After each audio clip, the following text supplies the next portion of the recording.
It's time to look at the fantasy basketball waiver wire. Who's been dropped? Should they have? Who's been added? Should they have? Let's have a look at trending names, things that have happened, and, of course, Michael Bolton. Thanks, Josh. It's Michael Bolton here, and it's time for another episode of the Locked On Fantasy Basketball Podcast. Let's get to it. Let's get to it, indeed. You are Locked On Fantasy Basketball, your daily fantasy basketball podcast, part of the Locked On Podcast Network.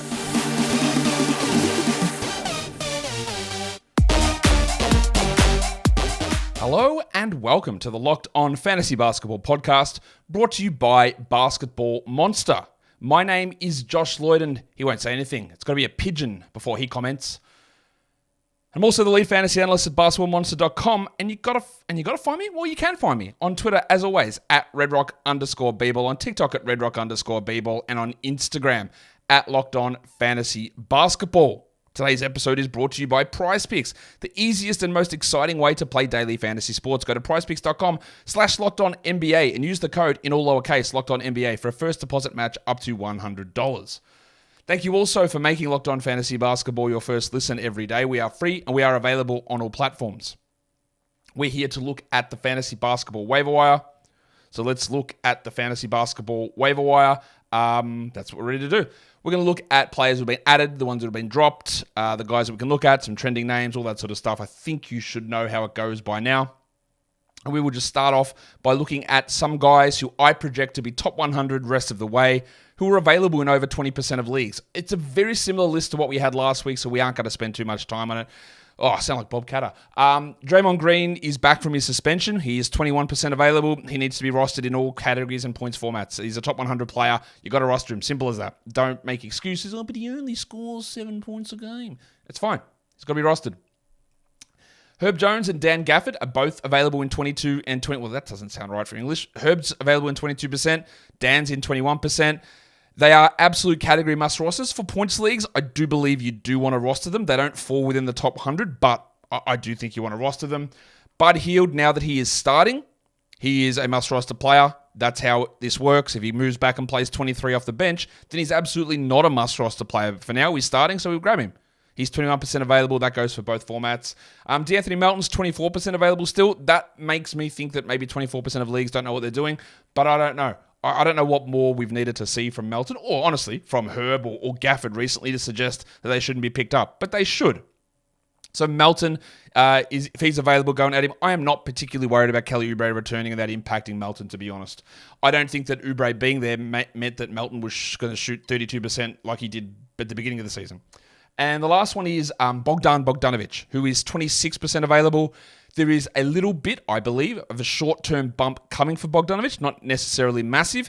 Just make sure he is rostered. We are going to talk about the impact of the Jalen Johnson injury really, really soon. If you haven't seen, Jalen Johnson got hit by Kyle Kuzma going up for a dunk, fell on his wrist. He's going to be out 4 to 6 weeks. No break, but there's a ligament issue. That puts him out definitely until after Christmas. So there are going to be changes there. So just make sure Bogdanovic is available. Is available in some spots. Just make sure that doesn't remain the case. And then we'll talk about the other guys who are going to come in as replacements in a sec. What we will do now is look at some droppable guys. As always, you do not have to drop these players. There is no mandatory dropping required. You just need to look at your roster and go, do I need this guy? Is it worthwhile having? Could I make better use of this roster spot? Do I do it now or do I do it in a few days' time? That's what we're looking at. Russ Westbrook is 84% rostered still. Now, in a points league, I'd be way more inclined to hold on. Part of the problem with Westbrook is we can cherry pick games. We can look at the game from yesterday and go, well, it was actually pretty good. He played 24 minutes. He had okay numbers, and he did. And the game before that, he had 3 points in 14 minutes. And that's the problem with a lot of fringe players as well, is inconsistency. And when you don't have a consistent role, which is one of the big things we want to look for, that makes it very hard to consider these guys absolute must-roster players. There will be nights where Westbrook is good. There will be nights where Westbrook is terrible. We have seen it already over the last 4 games. The ups and downs, like 2 goods, 2 bads. Is it worth holding on, tying up a roster spot for inconsistent minutes and production when if you used that roster spot to stream guys in, yes, you'd get inconsistent performances from waiver players. That is true. But instead of 3 games in a week, you might get 5. You might get 6. And that offsets a lot of that. And that's where, to me, in category leagues in particular, Westbrook does move into droppable territory. PJ Washington and Isaiah Stewart, they coincidentally came in very close to each other on this list, 64% for PJ and 62% for Isaiah Stewart, because they're very close to being the same player. Same sort of age, same sort of contract extension, same sort of inconsistency. The Pistons are getting healthier. Bojan should return this week, and Duran's already back, and that's going to have an impact on Stewart. And Washington's already moved to the bench with Miles Bridges starting over him. They are absolutely okay to stream in and to use in 12-team leagues, but there's no reason that you need to roster PJ or Isaiah Stewart in points or categories. They are absolutely droppable. Andrew Wiggins is there. He's set 70% rostered. Like Westbrook, I would sit him a little bit more towards being rostered in points versus categories. We know he's been atrocious all season. I still have him on a points league roster in a 12-teamer, but I don't in a category league. And like I've said with Wiggins since week 1, the upside for him fixing this stuff isn't good enough to deal with 5 weeks of nonsense. I don't trust him. He's not getting big minutes. It's not turning around. Move on. Should have moved on already. And the last one is Dinwiddie, who sits at 78% rostered. It is probably, again, more a category league drop than a points league drop. But with the return coming, I guess, of Cam Thomas and maybe, I guess, of Ben Simmons and probably of Dennis Smith soon as well, Dinwiddie's value is going to be hurt. It's helped at the moment because 3 guards are out. Smith less so, but Thomas and Simmons, yes.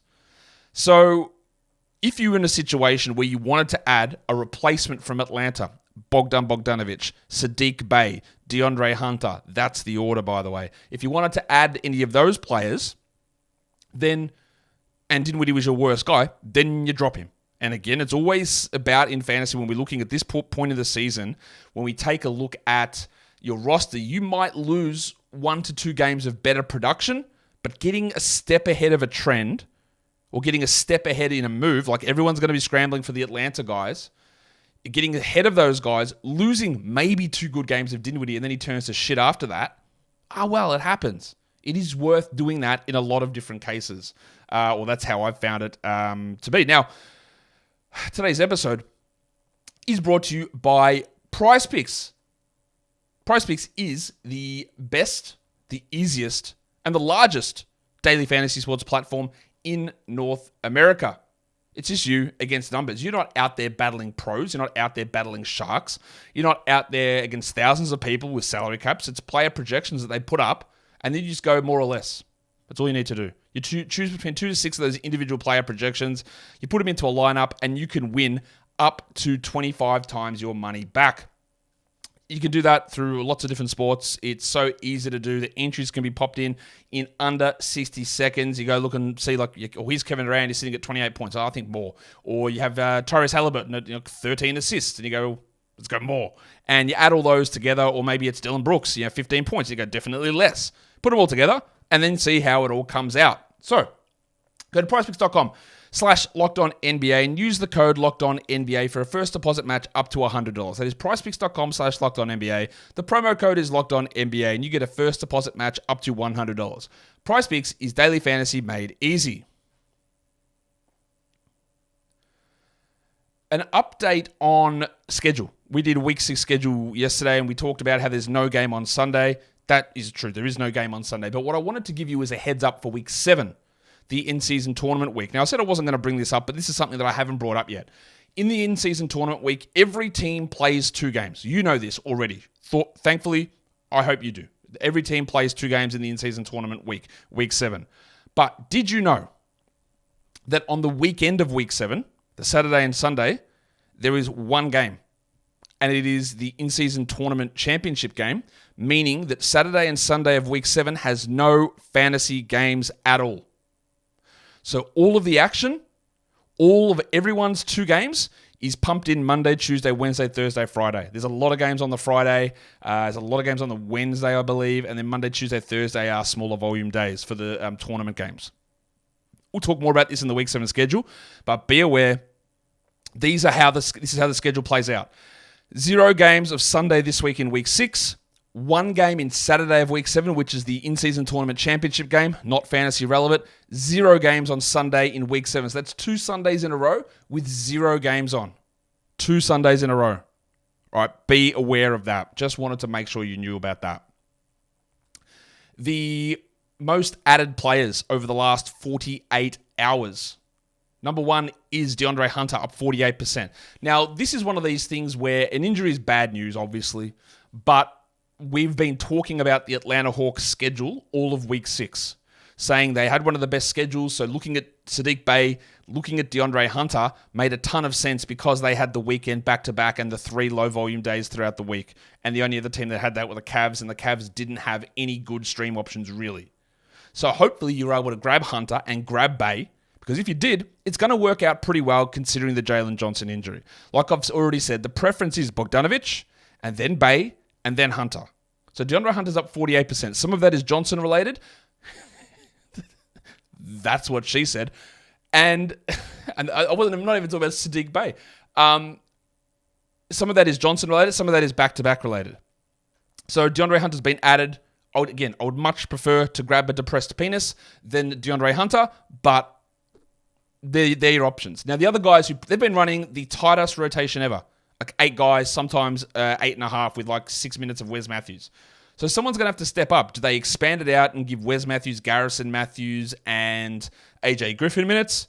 Does Griffin just come in and play 25? Not really big enough. They don't have any power forwards. Like it's Johnson and it's Bey. Are they going to play a Kongwu a power forward? Maybe, because they can't even play second-round rookie Muhammad Gay because he's injured. Are they going to play two-way legend Miles Norris? I doubt it. So maybe we get more of Kongwu. Obviously must roster. You're going to have Bey starting almost without any question whatsoever. And then who's the backup at the 4? It's going to have to be Hunter, meaning that someone's going to have to slide into the 3. It's going to be Wes Matthews or AJ Griffin. We're not adding Matthews or Griffin or Garrison Matthews, but we're keeping an eye on those guys for deeper leagues. Isaiah Joe's up 23%. I would guess that a lot of people have added him because of the Josh Giddey situation, which we know Giddey is not suspended.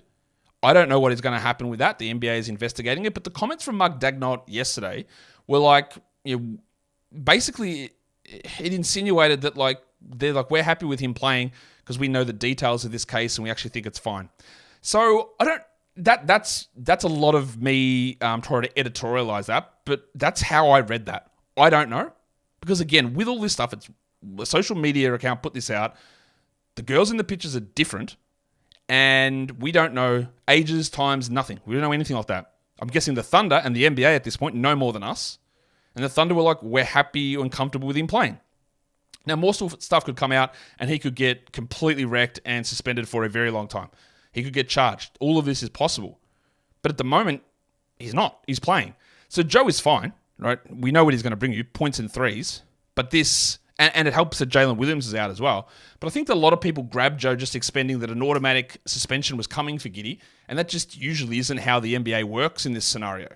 They don't just suspend someone like that. That's just not what they do. Even when charges are brought, Miles Bridges, he didn't get suspended. He got suspended for one incident, 2 other arrests put out, no suspension. So that's just how the NBA usually works. Jaden Ivey up 19%. He is starting. I don't know if he moves to the bench when Bojan Bogdanovic returns, but they've got a good schedule coming up. It's worth taking a flyer on a talented young guard. I believe that. I don't know whether it sticks, but it is worth doing that. The most added players on Yahoo are an interesting collection of names. Matisse Thybulle up almost 8,000. Okay, sure. Is that because everyone's trying to chase steals for Sunday's action? I don't really know why everyone's going and grabbing Matisse Thybulle. Like, there's no specific injury happening there with Portland, but he's the most added player. Cool. Mo Wagner up almost 6,000. Okay, we know he had a big game there against Boston the other day with some really high scoring. They play on Sunday. He should be rostered probably. And the other one is the Unicornet, Luke Cornett, the Cornetto. With Porzingis out, he is worth grabbing. Now, I would look at Horford ahead of him, but he's going to be the backup center. What do you have? 2 steals, 2 blocks last game. Totally okay, but not one that I'd be necessarily falling all over myself to do, but there is some value in Luke Cornett. The most dropped players. Number 1 is Bilal Coulibaly. And I get it. Bilal has got some really good upside, but I do fear that for fantasy, his value is maybe not quite where we think it is. He's very low usage. It's not like he's not getting minutes. He is getting them. And it's not like he's going through rookie pains of not shooting well, because he is. He's just not doing enough. It might come to fruition for him later in February or March if Kuzma is traded or sat down, and same with Jordan Poole or Tyus Jones. All of that might happen. But he is currently getting the minutes, and it feels like it's going to be a long stash to hold Coulibaly, which you can do, but he's just not returning quite enough value. So I get dropping him. I don't understand dropping Duncan Robinson. I know he's hurt with a thumb injury, but there's no indication this is a significantly long-term problem. He'd been like rolling at top 60 numbers. That seems short-sighted. I would not have dropped Duncan Robinson. Benedict Matherin's down 15%. Absolutely, no problem. Coming off the bench, empty stat line, no production outside of like 2 games this season. He's a clear drop. He's been a drop for weeks. Even though there are little blips in there, he was a clear drop since like day one. Well, not quite, but close enough. Lou Dort down almost 5,000. Yeah. This happens. Lou Dort's one of those guys. He doesn't quite have a bunch of stands, but he has enough where he always puts up these little runs of form where he looks great. And I say, I don't think so. I'm not interested in him for fantasy. And there's always going to be a couple of people who pop up, man, you just hate Lou Dort. He's actually really good. He's going to be able to do this, blah, blah, blah. And then he turns into the 300th best player for the next 6 months. And it's happened here already. Lou Dort will have some games where he goes 7 of 9 and has 20 points with 6 threes, and you go see. And then he has 2 points with 2 rebounds and 1 steal, and does that 4 times in a row. He is not a 12-team league guy. He doesn't sniff 12-team league guy. He's arseholes. He doesn't do anything. He's nowhere near it. Move on. Kyle Lowry got dropped. Why? I don't know. That is a lot of drops for Kyle Lowry. A lot. They just played a back-to-back. He played in the back-to-back. Tyler Hero is still out. I don't get it. And Daniel Tice was down 3,600 teams as well. Didn't have a great game yesterday. Tice was more of a streamer for that back-to-back, and I think that would have worked out okay. He's not really a 12-team league guy, but a couple of these I don't get. I don't get the drop of Duncan Robinson. I don't get the drop of Kyle Lowry. Bill Aller, I do understand it, but yeah, some interesting drops there that if that happened in your league, the 2 Heat guys, Duncan and Kyle, if they were dropped, I'd be inquiring about whether I could add them. Today's episode is brought to you by FanDuel Sportsbook. And as the weather gets colder, the NFL offers, the NBA offers, they stay hot on FanDuel. Me, over here, I live in shorts year-round anyway, and it's summer, so things are already warm for me. For all of you poor guys going into winter and getting all chilly, just stay warm with these offers over on FanDuel. You can go and put a new bet, for new customers, a $150 bonus bet you can get if you win a $5 moneyline bet. That's simple. A $5 moneyline bet, you win it, and you get $150 in bonus bets back from FanDuel. Is that hot? Sounds hot. If you've been thinking about joining FanDuel, there's never been a better time to get in on the action. They've got their spreads, their player props, over-unders, futures, totals, parlays. It's all available over on FanDuel. So go to FanDuel.com/lockedon and tip off the NBA season, and let's find out who wins the NBA In-Season Cup.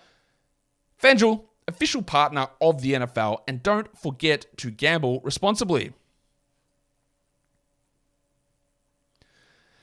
We are going to bring this home by looking at some hot players. Who is rolling at the moment? Who's a top 100 guy over the last week of action? Who might be available? And one of them is Jaime Jaquez Jr. Jaquez is shooting like 43% from 3. The man shot 32% at UCLA. There is an outstanding hot streak going on for him. Is he this level of shooter? I don't know. That is all we've seen from him at the NBA level. I don't really believe that. But he is putting up some very strong numbers. He's getting an increased role with injuries to Robinson, and then Butler was out, and a Hero still out. I don't see him maintaining 30 minutes a night. I don't see him maintaining 12-team value, but for now, there's good numbers coming from Jaquez. Dario Saric. Now, this is an interesting one. Saric started when Curry was out. Curry came back. Saric moved to the bench, but he's been outplaying Kevon Looney in terms of minutes and production. But now the added variable is Draymond Green. Will Saric be needed as much when Green plays? I don't know. Saric wasn't really a 12-team league option when Draymond was there. So I don't know whether he maintains these numbers. I don't mind adding in Saric and seeing where this goes. But I think that his value is going to like hover around 120, 125, which is fine, but it's not someone you need to anchor yourself to. Goga Bitadze, we'll just keep going with him and Mo Wagner until Wendell Carter returns. He's been putting up good numbers. Obi Toppin's been top 100 over the last week, and most of that largely is because Aaron Nesmith was out, but also there was that insane game against the Hawks where they scored 155 points or 159 points or whatever it was. So Toppin's been okay. I don't think that he's a must-roster player under any circumstance, but if you're looking for a points and a little bit of a rebound boost with very strong field goals, his 2-point percentage is through the roof this season, Toppin's worth it. I just don't know that lasts. Eric Gordon, Grayson Allen, these guys just can't hit 50% rostered, even though Brad Beal remains out, and they are providing 12-team value. Top 100 for Gordon over the last week, and I'm not sure what will we need to convince ourselves that Gordon should be rostered. He should be. The last one is Leaky Beasley, who is top 100. He's up and down, Malik, obviously. He'll hit threes. His steal rate's actually really high at the moment. He's scoring okay, but sometimes he'll play 29, sometimes he plays 22. That's very up and down, clearly. I don't mind a roster of Beasley, but he's more of a stream guy when we're looking for those specific categories. Threes with a little bit of steals that he does bring. Let's talk about some injury replacement players, especially for the ones that we haven't talked about so far. The depressed penis Saddiq Bey is 52% available. He is the guy that I expect will start in place of Jalen Johnson. And while we can very easily sit here and say, well, Saddiq Bey started in Detroit for those years and he wasn't very good, 100% true, you were right, I agree with you. I don't think Bey is good at all, not in the slightest. Right, don't believe that he is. Let's get that clear now. Why did I draft him in a lot of mock drafts? Because he was available at 120. I thought he would be a starter, and just getting some threes and steals is actually pretty useful. All right, but very, very clear, and I'll be clear again, I don't think he's very good. But they don't have anybody else. So he's going to play 30 plus. He might score 15 points. He might hit 2.5 threes. He might get 6 rebounds, 2 assists, a steal and a half. It's just enough to get you by. And while he's not a rosterable player on a healthy team, if he just pushes up to be 110th over this period, that's enough. Grab him. Bogdanovic, Bey, Hunter is the order I attack those guys in Atlanta. I'm going to put this man on the list, Rashawn Holmes, even though he stunk yesterday. He was bad. I don't know how long Derek Lively is going to be out, but Holmes probably gets another crack at the starting center. Now, that game yesterday was very weird. They played Dante Exum at center. Yes, 6'6" point guard Dante Exum played center for the Mavericks yesterday. Holmes wasn't very good, and it is safe to say that Rashawn Holmes is very clearly on. Yeah, he's been washed for 3 years. He had that good run in Sacramento, and then it all fell apart, and it's never coming back. It's never coming back. But I do think that he's better than what we saw against the Clippers. So if Lively remains out, I'm okay with rolling with Holmes for a little bit unless he just does nothing again, then I'd move on. Kyle Anderson is worth looking at with McDaniels out. Actually, Anthony Edwards popped up as injured today on the questionable on the injury report too. So a little bit of extra value for Anderson. You could throw Nickeil Alexander-Walker in there. Anderson is a better permanent producer. But the other thing with Anderson is they like him as a 4. So his minutes aren't going to super spike up with McDaniels out. I'm going to put Craig Porter on there because I like Craig Porter. Mitchell had what he claimed was a cramp at the end of yesterday's game. What is with these NBA teams? I know I say it all the time. Mitchell has had a hamstring to begin the season. Came back. Wouldn't you know it? Another hamstring injury. Came back. Was limping at the end of Saturday's game. Oh, just a cramp. And now he's going to play Sunday on a back-to-back. For all of you guys out there, the NBA players are soft, they never want to play. They play too much. They don't need to play. Do we need to see this again? Do we need to see Donovan Mitchell ping his hamstring again for the 3rd time in 6 weeks? After we saw it happen to Devin Booker last season. After it's happened millions and millions and millions of times, exaggeration. But it happens all the time. Why do they keep playing these guys when they are injured? It's not resting. They're injured. It's so frustrating. So anyway, Darius Garland now has a neck injury. Now, both Garland and Mitchell may play on Sunday. I don't know. But Porter is going to get some rotation minutes. Whether he gets 25 and is a 12-team player or not, I don't know, or if he gets 12 and is not. But there are 2 opportunities there for him to be someone to watch. The dustbuster himself, Dyson Daniels, this is a man who's out there hailing Satan so many times. 6 points, 6 rebounds, 6 assists. Like, he's doing that how often? Jose Alvarado is returning, is not impacting him hugely. It's a little bit, but not hugely. The big one is going to be CJ McCollum because he might be back next game, which is Monday. But Daniels at least is going to get 20 minutes, I would guess. I think that he is way more important to this team's future than Jose Alvarado. So how they use those backup minutes between Jose and Daniels will be something to watch. But for now, until CJ returns, we can roll with Daniels. And I still would have Daniels over Hawkins. Way more consistency with Dyson. The last one there is Reggie Jackson until Jamal Murray returns, which literally could be next game. But the Nuggets have got like a 5-7 coming up over the next period of time. Really, really packed in schedule. And Murray's not going to play all of those. Reggie is going to get a lot of minutes, I would think, at least in some. And he's worth rolling with until the wheels fall off. Some other names to look at. Cole Anthony's been on fire. As long as Markelle Fultz is out, he is firmly on the stream list. He's not always going to be good because he is Cole Anthony, but he is firmly on that list. Storman Norman Powell is also worth a look. He's been closing games for the Clippers. He plays usually more than Terrence Mann, more than Russell Westbrook, and he's a really good scoring, threes and field goal percentage, free throw percentage option. Jabari Walker, this is for the deep league legends out there and a little bit of a stash type of a name.